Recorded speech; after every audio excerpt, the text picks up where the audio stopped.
जाहांजेनबाय नै सिमुलगुरनिया गल्डेन जुगुलनि थाखाय गेट माबा माबि साजायनाय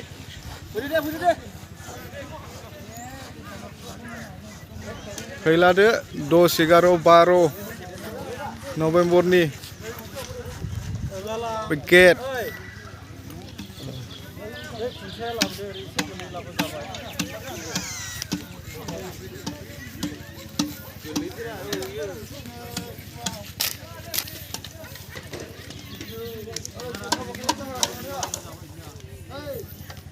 माथो मावदों नोंलाय बिबार सोनाय नामावलाय दे जागासिनो दं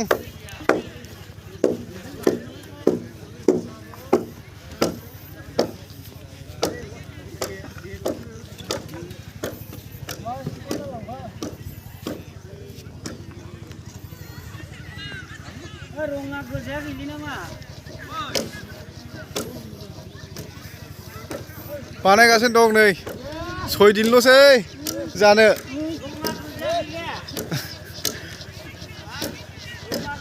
दस 11, 12 नभेम्बरनि 10, 11, 12 मावदों नै कालार फुनग्राया जोंनिया एक्टरा गल्डेन जुगुलिनि थाखाय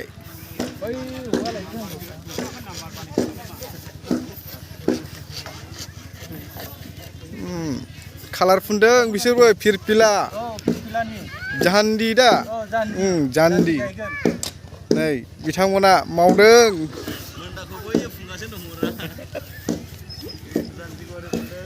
नै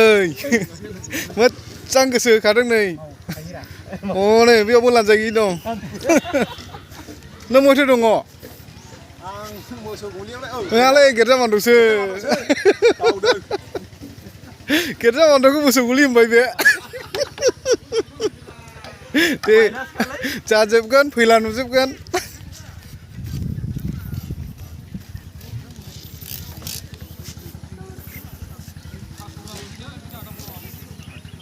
नैबे जाहैबाय गिर्जा न' 1973 नि सिमुलगुरनि गिर्जा नंमोन बियो बेखौ डेम' देखायनाय जाबाय गोदोहाय माबायदिमोन दा माबायदि जाखो सिङावलाय माथो दङ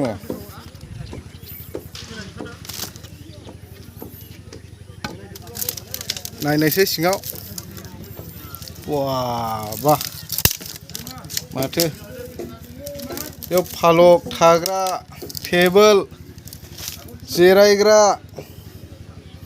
गासिबो दंजोबो नै गोदोनि न'मोन जाहैबाय इयो गोदोहाय माबायदि हाबोमोन 1973 टाइमाव बेबादि डेटनावहाय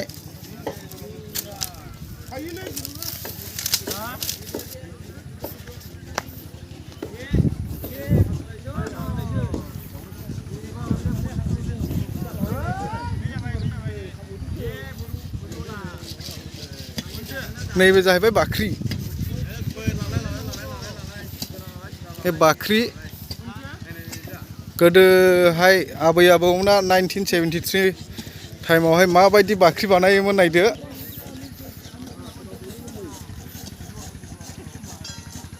जिगाबनि न' बाख्रि जिगाबजों बानायनाय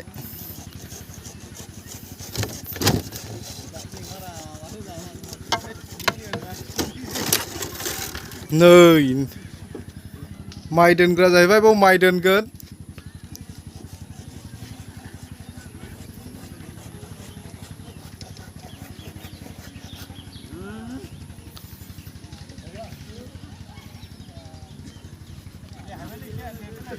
बे जाहैबाय दलां बियो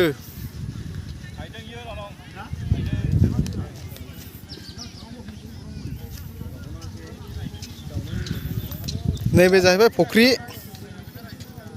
बेयाव ना दोनगोन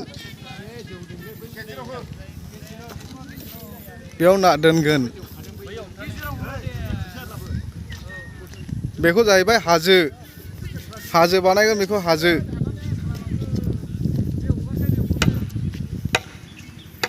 ओरैबो दं नै हेवां बानायगोन इयाव एसे आलासिफोरखौ रेस्ट लाहोनाय जायगा जाहैबाय इयो जिरायनाय दान्दैफा गोरलैफोरनि रिफ्रेशनि थाखाय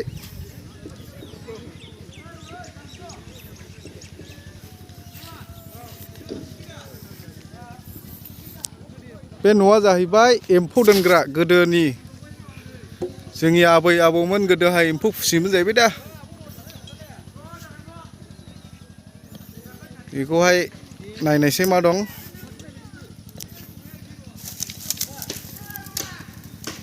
गैथ'आ इयावहाय दोनफैगोन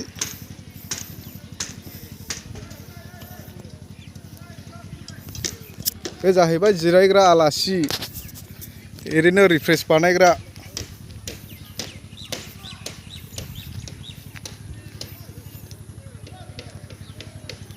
फैलादो रायजोफ्रा खाथि खालानि मानसिफ्रा मिथिनायफ्रा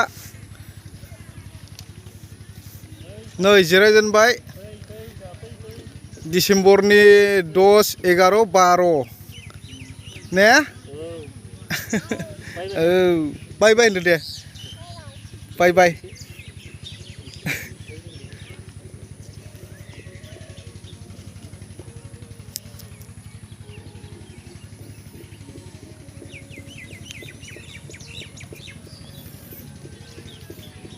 बे जाहैबाय हैलां ना हेवांनो गोरलैफोरनि थाखाय रिफ्रेश बानायनायनि इयो